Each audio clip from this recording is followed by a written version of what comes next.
Hindi pa rin tapos ng kumpanya ng Pamilya Diskaya ang proyekto sa Philippine Film Heritage Building sa Intramuros, Maynila. Ikinadismaya yan ni First Lady Liza Araneta Marcos. Nasa frontline ng balitang yan, si Maricel Halili. Ngayong araw dapat matatapos ang reconstruction nitong Philippine Film Heritage Building sa Intramuros, Manila.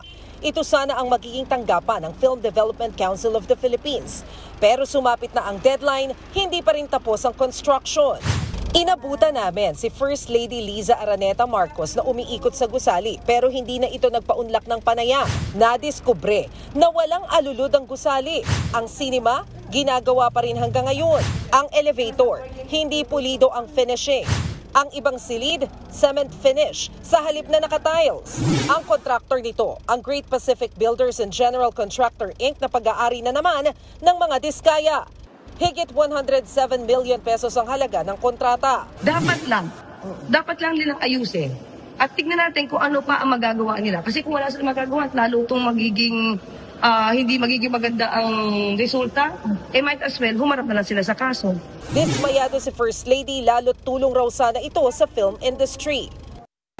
Una, sabi niya, pakiramdam niya is, tayo pa ba na nasa gobyerno, magbibigay lang sana ng isang regalo sa film industry. Siya pang naloko. Hindi ba? So, mas masakit yun. Pero hindi pa po natin nakausap ang Pangulo patungkol dito. Pero definitely, pag nalaman din niya to, magagalit po yun.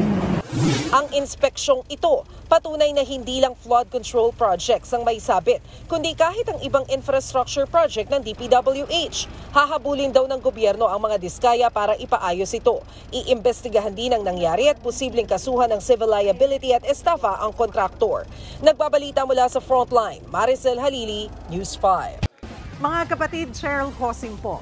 Maging maalam at may pakialam sa mga napapanahong issue at headlines. Mag-follow at mag-subscribe na sa social media pages ng News 5.